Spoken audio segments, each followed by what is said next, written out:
Chapter 52. The Buddha gives a hint about the owner. The story tells how, after recovering his gold-banded cudgel, monkey fought his way out of the cave and jumped up to the peak to see all the gods. He was very pleased with himself. "How did I do this time?" asked Heavenly King Why. "I did a transformation and went into the cave," said Monkey, "where I saw the devils dancing, singing, and drinking to celebrate their victory.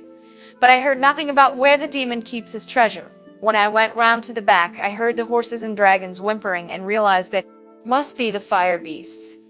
My gold-banded cudgel was leaning against the eastern wall, so I took it and fought my way out of the cave."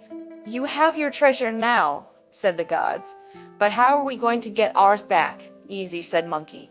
"Easy. With this iron cudgel I can beat him whatever he does. I'll recover your treasures." As they were talking, there rose from the mountainside a concerted sound of gongs and drums, as well as earth-shaking shouts. The great rhinoceros king was leading his host of spirits out in pursuit of Monkey, who called out at the sight of them, "Great, great, great! Just what I want. Please sit down, gentlemen, while I go to capture him." The splendid great sage raised his iron cudgel and struck at the demon's face with a shout. "Where do you think you're going, damn demon?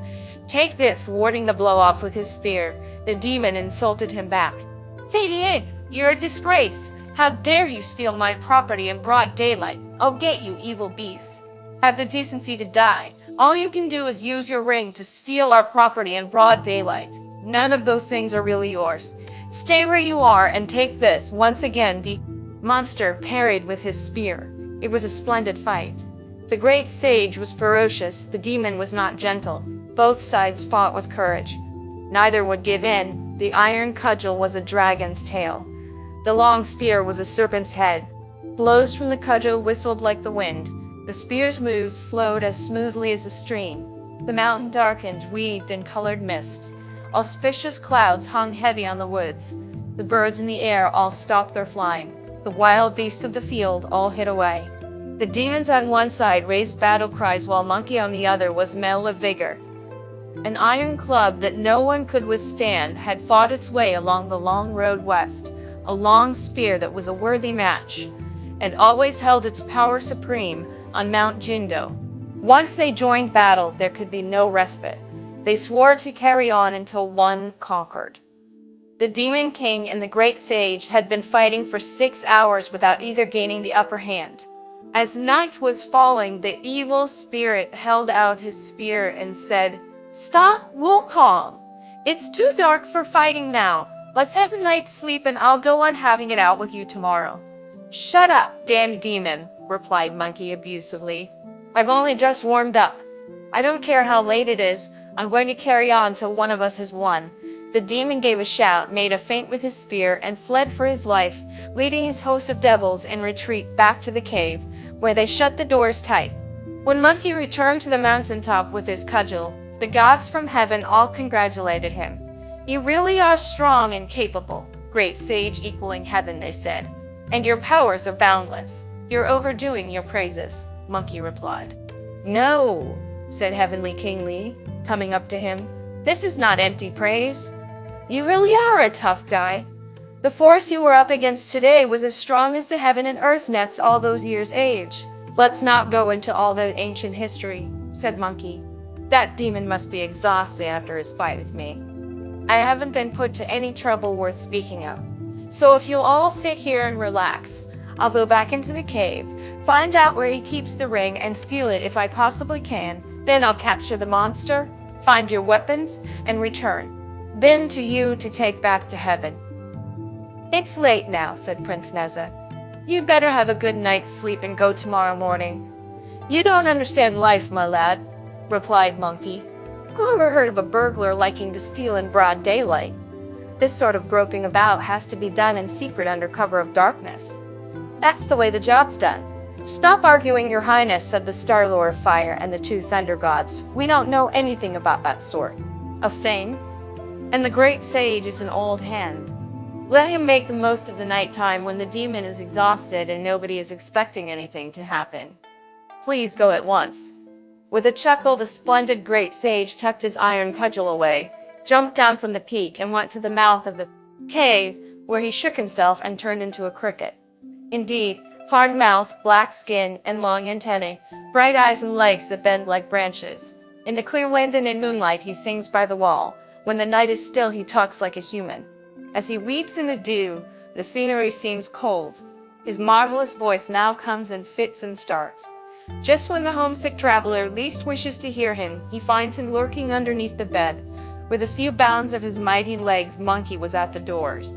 Squeezing through the narrow gap between them, he squatted at the foot of the wall, looking carefully at where the light was coming from.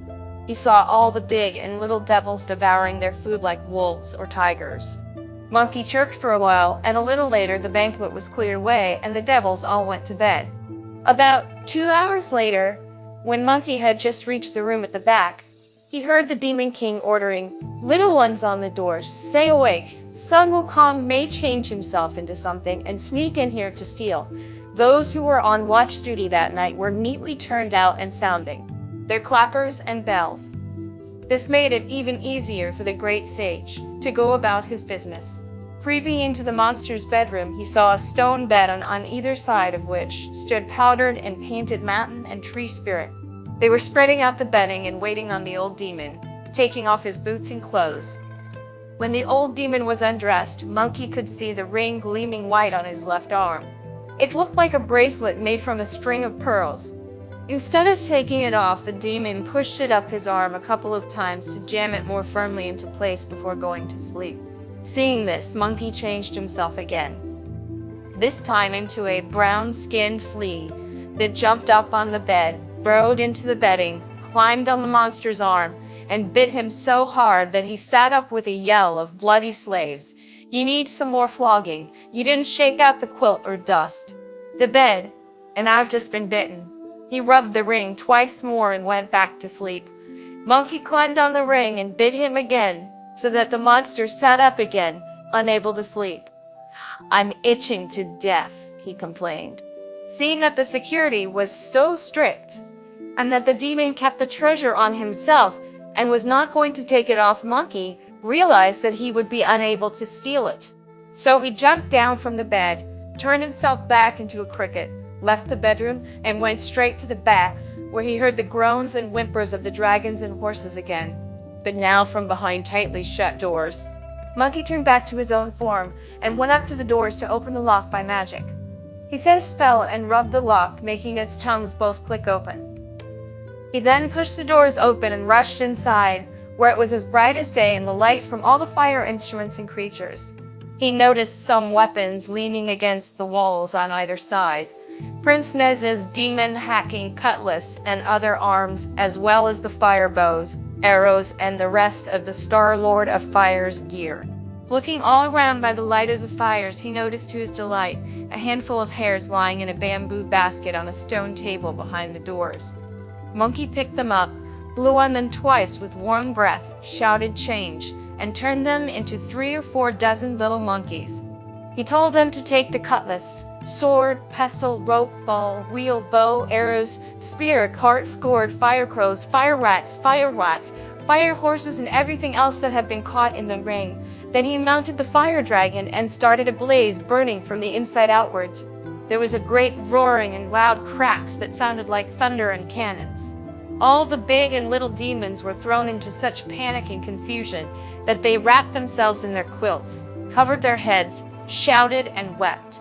As they had nowhere to flee, most of them were burnt to death. When the handsome Monkey King returned in victory, it was about midnight. When Heavenly King Li and the other gods spotted the dazzling fire from the mountaintop, they rushed forward to see Brother Monkey riding the dragon and driving the little monkeys straight up to the peak. "Come and get your weapons," he shouted. "Come and get your weapons." The Star Lord of Fire and Neza shouted greetings, whereupon Monkey shook himself and put all the hairs back on his body. Neza recovered his 6 weapons, and the Star Lord told his subordinates to collect the fire dragon and the rest of the fire creatures and implements.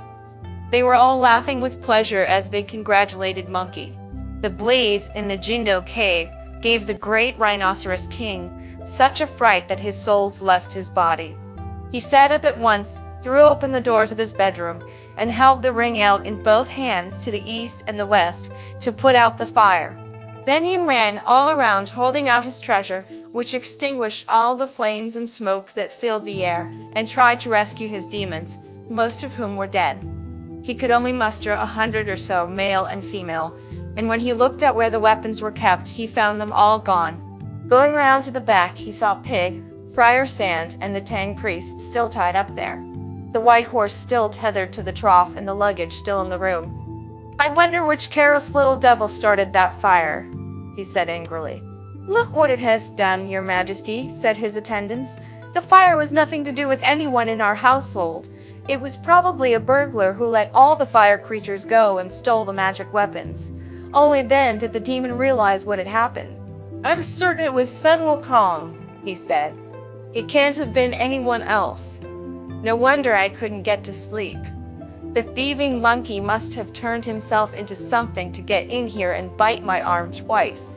He must have been trying to steal my treasure but failed because I was wearing it too tightly, so he stole the weapons and released the fire dragon. What a vicious idea. He was trying to burn me to death. Evil monkey, your cleverness will get you nowhere. You don't know my powers yet. As long as I have this treasure, I can go into the ocean without drowning and into fire without being burnt. If I catch that bandit, I'll chop him up into little bits and burn him as a torch. That's the only way I'll feel better about it." After he had been talking to himself in his misery for a long time, he did not notice the cocks crowing for the dawn. Up on the mountaintop, Prince Neza, who now had his 6 weapons back, said to Monkey, "Great sage, it's light now and we must lose no time. We should fight the demon while his morale is still low. We'll support you with all the fire forces while you take him on, and this time I think you'll be able to capture him." "You're right," said Monkey. "We'll all pull together. Let's have some fun." Every one of them braced himself and displayed his martial prowess as they headed for the mouth of the cave. "Come out, damn demon," shouted Monkey, "and fight with me." The 2 stone doors had been reduced to ashes by the blaze, and the little devils inside were sweeping up and picking over the cinders. The approach of all the gods made them drop their brooms and their ash forks in panic as they rushed back inside to report. "Sun Wukong is here with a host of gods from heaven demanding battle again." The news caused the rhinoceros monster great alarm. He noisily ground his teeth of steel, his eyes bulged with fury, and he went out holding his spear and his treasure, pouring out insults. "I'll get you, you thieving arsonist of an ape. What sort of powers do you have that give you the right to treat me with such contempt?" "Damn devil," retorted Monkey with a smile on his face. "If you want to know my powers, I'll tell you. Since I was little, my powers have been great. My fame has spread in heaven and in earth. As a bright young thing, I learned to be immortal, acquiring the traditions of eternal youth. I determined to visit the land of the heart and reverently went to the country of the sages. I learned the magic of infinite changes and roamed at will through cosmic space. My hobby was subduing the tigers on the hills. When bored, I forced the ocean dragons to submit. I was monarch of the mountain of flowers and of fruit, and showed off my power in the water-curtained cave. Often I decided to go up to heaven, and in my folly, I occupied the place above. I was called the Great Sage equaling heaven, and given the title of Handsome Monkey King. When they held a banquet of their magic peaches, I was most angry at not being invited. Secretly, I went to steal jade liquor, drinking this rare wine in their elegant pavilions. Liver of dragons, the marrow of the phoenix, and many other delicacies did I steal that day. I ate my fill of those immortal peaches and packed my stomach with pills of eternal life. I then proclaimed all kinds of heavenly marvel and tucked away the treasures of that palace.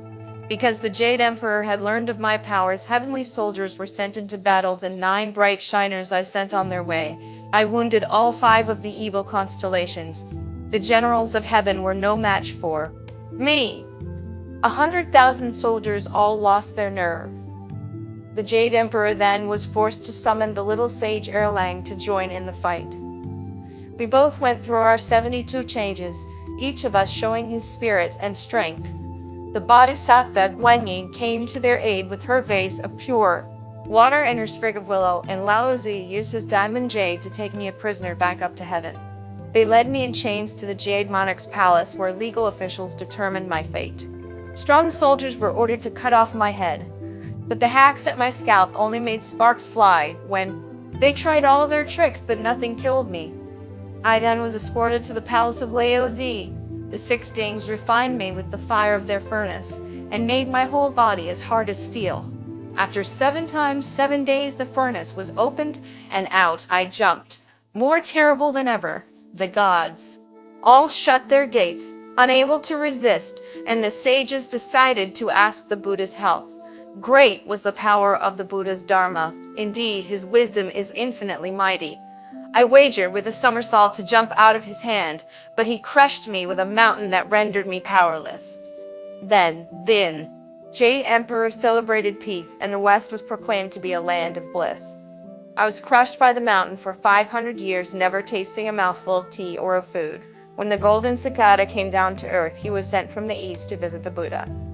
He wants to bring the scriptures back to China so the Tang ruler could save his ancestors' souls. Wang Ying converted me to the side of goodness, to hold to the teachings and keep myself in check. Since I was released from the agonizing mountain, I have been heading west to fetch the true scriptures. Do not try to use your evil. Cunning devil, return to me, my master, to worship the Buddha. When he had heard all this, the demon pointed at Monkey and replied, "So you're the thief who robbed heaven. Stay where you are and take this."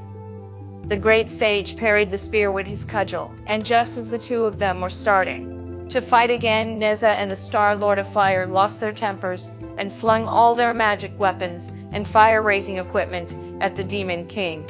Monkey was more ferocious than ever, while the Thunder Gods with their thunder splinters and the Heavenly King with his sword rushed into the fray together, not worrying about rank and seniority. The Demon King gave a mocking and majestic laugh, discreetly brought the ring out of his sleeve, and threw it into the air with a shout of "Catch them!" It came whistling down, catching the 6 magic weapons, all the fire-raising equipment and creatures, the Thunder God's thunderbolt, the Heavenly King's sword, and Monkey's cudgel. Once again the gods were all empty-handed, and the great sage sung "Disarm." The triumphant demon turned round to say, "Little ones, fetch rocks to make new doors, and start digging and building to refurbish all the rooms inside. When that's done, I'll slaughter the Tang priest and his disciples as a thanksgiving to the local god, and you'll all have a share." The little demons all set to as they had been instructed. When Heavenly King Li led his troops back up the mountain, the Star Lord of Fire was grumbling about Neza's impatience, and the Thunder Gods were angry with the Heavenly King for behaving badly. The only person keeping quiet was the Earl of the Yellow River.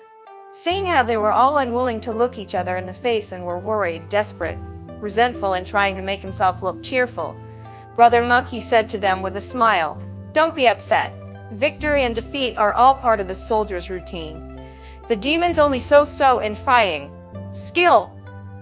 The only thing that makes him so dangerous is that ring which has caught all our weapons again. Don't worry, I'll go and make some more inquiries about who and what he is. But last time you asked the Jade Emperor to have an inspection of the whole of heaven, you found no trace of him," said Prince Neza. "Where are you going to look for him now?" "As I recall," said Monkey, "the Buddha's Dharma is boundless. I'll go to the Western Heaven to ask the Tathagata Buddha to look at all 4 continents with his all-seeing eyes and find out where the demon was born, where his home is officially registered, and what his ring really is. Whatever happens, we must capture him to avenge you gentlemen and allow you to return to heaven happy." "In that case," said the gods, "don't stay here a moment longer. Go at once." Splendid Monkey said, "Go," and with one bound of his somersault cloud he was soon at Vulture Peak. Bringing down his auspicious right, he looked all around. It was a wonderful place. Nobly tower the sacred peaks. Pure is the beauty of the many crags. Magical summits rise to touch the jade blue sky. This is what holds the Western Heaven in place, dominating China with its great might. Its primal energy permeates earth and sky, covering all with splendor as its majesty spreads. The sounds of bells and chimes reverberate for long while voices can be heard reciting holy sutras. Under blue pines the faithful preach while arhats stroll among the cypresses. White cranes come with purpose to the Vulture Peak, Phoenixes choose to perch on its empty pavilions. Monkeys and twos pick immortal fruit. Hairs of deer present milk vetch. The songs of hidden birds seem to pour out their woos. One cannot put names to the strange and brilliant flowers. Ridge upon ridge unfold here many times over. Smooth are the ancient paths that wind around. This is a place of purity and magic, the noble home of the enlightened Buddha. As Monkey was admiring the mountain scenery, someone called to him, "Where have you come from, Sun Wukong? And where are you going?" He turned round at once to see it was an honorable bhikkhuni or nun. "There is a matter on which I would like to see the Tathagata," said Monkey with a bow. "You're so naughty," said the bhikkhuni. "If you're here to see the Tathagata, why don't you go straight up to his monastery instead of admiring the scenery? I only had the effrontery to look because this is my first visit," Monkey replied. "Come with me at once," said the bhikkhuni, and Monkey went with her to the gates of the Thunder Monastery, where their way was blocked by the 8 Vajrapanis, the ferocious guardian gods. "Wait here for a while, Wukong, while I make a report on your behalf," said the bhikkhuni. Monkey stood outside the gates while the bhikkhuni went into the Buddha's presence, put her hands together and said, "Sun Wukong is here on a matter over which he wishes to see you."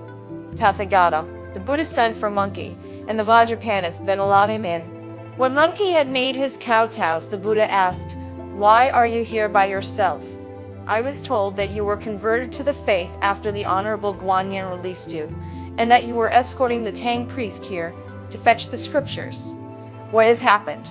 "I report to my Buddha," said Monkey, his head touching the ground, "that your disciple has been escorting the Tang priest westwards ever since my conversion. At the Jindu cave in Mount Jindo, we're up against an evil demon called the Great Rhinoceros King, who has tremendous magic powers. He is holding my master and fellow disciples as prisoners in his cave. I have asked the demon to return them, but his intentions are evil. When we fought, he grabbed my iron cudgel with a gleaming white ring. I thought he might be some officer from heaven with a yearning for earthly things, so I went straight up there, but on inspection could not find any missing. The Jade Emperor kindly sent Heavenly King Li and his son Nezha to help me, but the demon took the prince's 6 weapons. Then I asked the Star Lord of Fire to burn him out, but he took all the fire-raising equipment and creatures. Next I asked the Star Lord of Water to drown him, but not a drop touched him. I went to a lot of effort to steal back the cudgel and all the rest of it, challenged him to another fight, and lost it all to him again. I have no way of subduing him. That is why I have come to ask my Buddha to show his disciple mercy and look to see where the monster is from. Then I'll be able to arrest his relations and neighbors, capture him, and rescue the master. Then we'll all be able to seek the true achievement together reverently." When the Buddha heard this, his all-seeing eyes looked far away, and all was revealed to him at once. "I know who that monster is," he said, "but I must not tell you. You cannot keep your mouth shut, little monkey, and once you put it about that, I told you he would stop fighting you and come to make a row here on Vulture Peak. I would only be asking for trouble for myself. Instead, I will give you some Dharma power to help you capture him." "What Dharma power will the Tathagata give me?" asked Monkey, kowtowing in thanks. The Tathagata Buddha then told his 18 arhats to open their treasury and take 18 grains of golden cinnabar sand with them. "What does golden cinnabar sand do?" Monkey asked. "Go and have another contest with the demon outside the cave," the Buddha replied. "Lure him out so that the arhats can drop their sand on him and fix him to the spot. He will not be able to move his body or lift a leg, and you will be able to beat him up as you see fit." "Splendid," said Monkey with a smile. "Splendid. Let's go straight away," not daring to delay. The arhats fetched the golden cinnabar sand and set out, while Brother Monkey thanked the Buddha once more. When they were on their way, Monkey found on counting that there were only 16 arhats. "What sort of place is this if you let people bribe their way out of their duties?" Monkey asked. "What do you mean bribing their way out of their duties? 18 of you were sent," Monkey replied. "So why are there only 16 of you now?" Before the words were out of his mouth, the arhat's dragon subduer and tiger queller came up to him and asked, "Wukong, how can you be so wicked? We stayed behind to receive the Buddha's instructions." "You've too tricky," said Monkey. "Too tricky. If I'd called out any later, I dare say you wouldn't have come at all. All the airhats were laughing as they mounted their auspicious clouds. They were soon at Mount Jindo. When Heavenly King Li saw them, he led his hosts out in greeting and started to tell them all that had happened. "Spare us the details," the airhat said. "Call him out as soon as you can." The great sage made a spell with his hands, went to the mouth of the cave, and started shouting insults. "Come out, you bloated fiend! Come out, you bloated fiend! Come out and see if you can beat your grandfather monkey." The little devils flew into report, and the Demon King said in fury, "Who's the thieving ape?" asked along to help him in his wickedness. "There are no soldiers with him," the little devils replied. "He's there by himself. How could he possibly dare to come back here alone?" The Demon King wondered. "I've got his cudgel. Does he want another boxing match?" Taking his ring and brandishing his spear, the demon told the little devils to clear away the rocks blocking the entrance and leapt outside. "Damn ape!" he shouted insultingly. "Made yourself scarce. You've been beaten often enough. What are you here shouting for again?" "Damn demon," said Monkey. "You don't know what's good for you. The only way to stop me coming back is to surrender, apologize, and give my master and my fellow disciples back. Do that and I'll spare you." "I've already had those 3 monks of yours cleaned up," the monster replied, "and soon I'm going to slaughter them. Don't you realize that yet? Get lost." At the word slaughter, Monkey stamped his feet, and his cheeks reddened as he could not hold back his anger for a moment longer. Dropping his guard, he took a sidestep and swung his fist at the monster's face. The monster struck back with his spear, and not realizing that Monkey was deliberately springing from side to side, he allowed himself to be lured south further and further from the cave. Monkey then called on the airhats to throw their golden cinnabar sand at the demon all together. It was a marvelous display of divine power. Indeed, at first it spread like mist or smoke drifting gently down from the sky, a vast expanse of whiteness in which nothing can be seen, a blanket of obscurity that hides one's way in an instant. The woodcutter loses his mate when gathering firewood. The young Taoist gathering herbs cannot see his home. The fine grains blow in the wind like flour, the coarse ones roll like sesame seeds. The world is lost to sight, the mountain peaks are dark, and sunshine from the sky is blotted out. This is not the dust kicked up by horses, nor like the softness of a fragrant carriage. This cinnabar sand is a merciless thing covering heaven and earth, and capturing all demons, only because the monster attacked the true way where the Arhats commanded to show off its splendor. In their hands they were holding pearls of brilliance to shine with dazzling brightness at the right time. When the demon was being blinded by the flying sand, he bent down to see that it was already 3 feet deep on the ground. In his alarm, he sprang up at once to the level above it, but before he had steadied himself, it was already over 2 feet deeper. Now desperate, he pulled his feet free, took out his ring, and threw it up in the air with a shout of "Catch them!" As it came whistling down, it caught all 18 grains of golden cinnabar sand. The monster went back into his cave. The empty-handed Arhats stopped their clouds.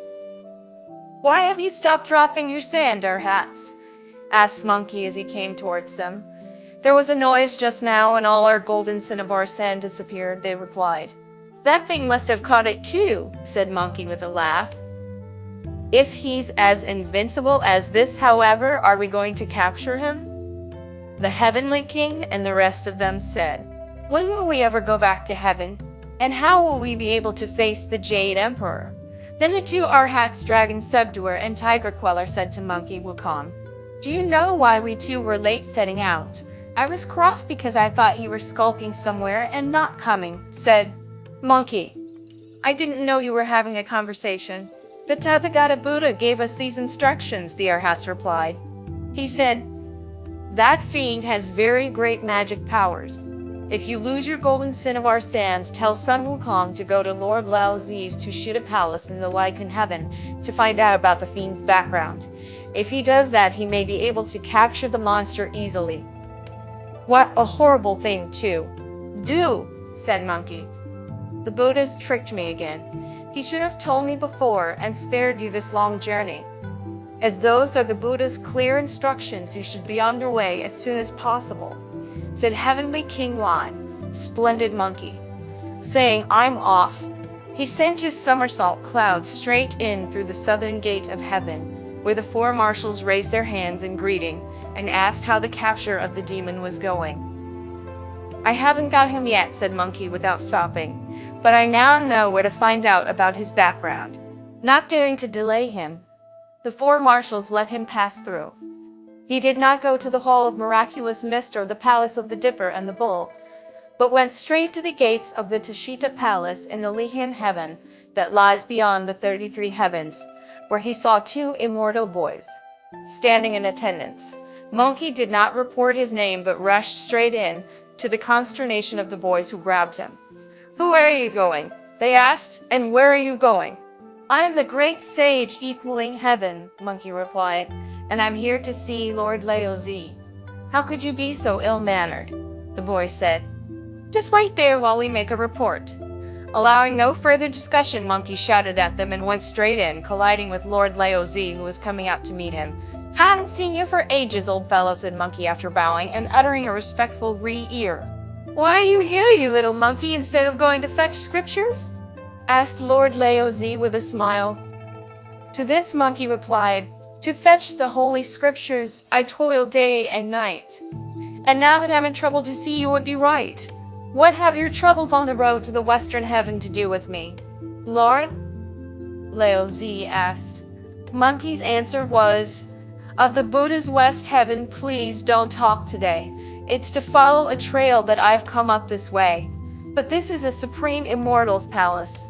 Lord Laozi replied, "So how can you be following anyone's trail up here?" Monkey went into the palace and looked about him with great concentration. When he had gone along a number of covered walkways, he noticed a boy sleeping by the buffalo pen, from which the water buffalo was missing. "Old man," shouted Monkey, "your buffaloes escaped, your buffaloes escaped, your buffaloes escaped." "When did that wicked beast get away?" asked Lord Laozi with horror. The noise woke up the boy, who knelt before Lord Laozi and said, "My lord, I was asleep. I don't know when it went." "When did you go to sleep, you little wretch?" asked Lord Laozi angrily. "I picked up an elixir pill in the elixir laboratory and ate it," replied the boy with kowtows, "then went to sleep here. I suppose you ate one of the 7 fired elixir tablets that must have been dropped when I refined them the other day." "Damn you," said Lord Laozi.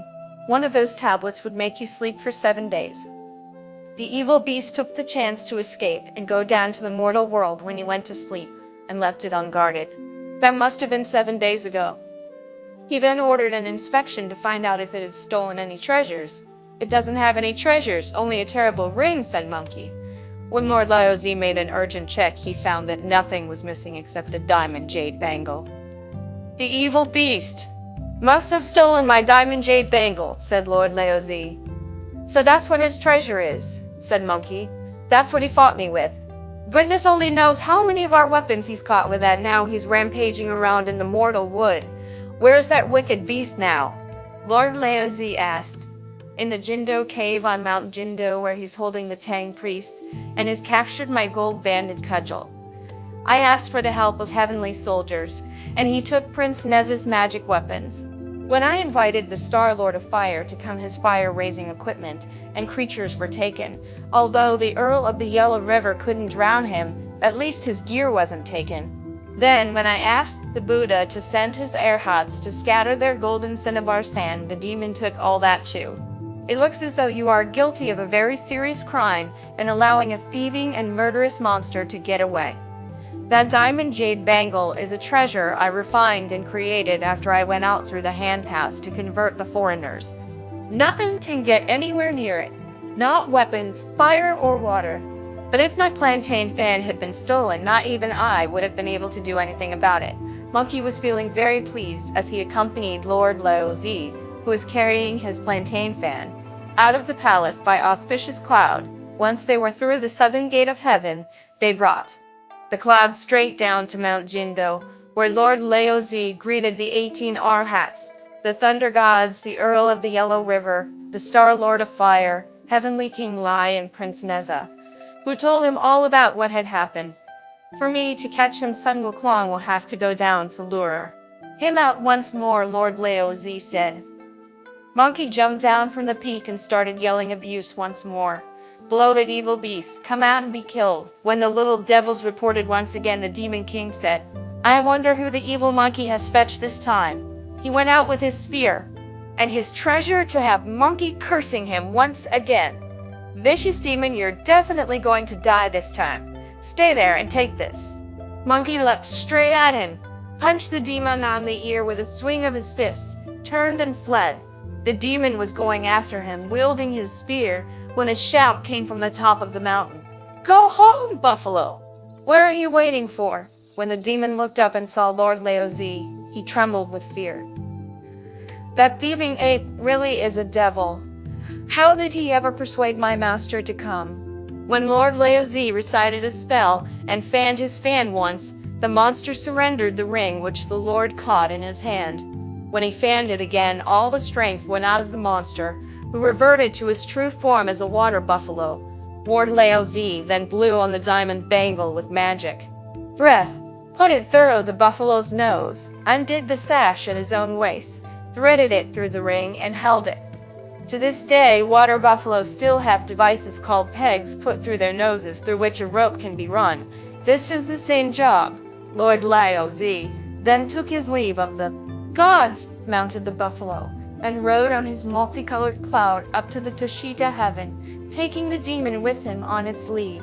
Only then could the great sage sun, heavenly King Lai, and all of the hosts charge into the cave, killing all of 100 and more big and little devils and recovering their weapons and equipment.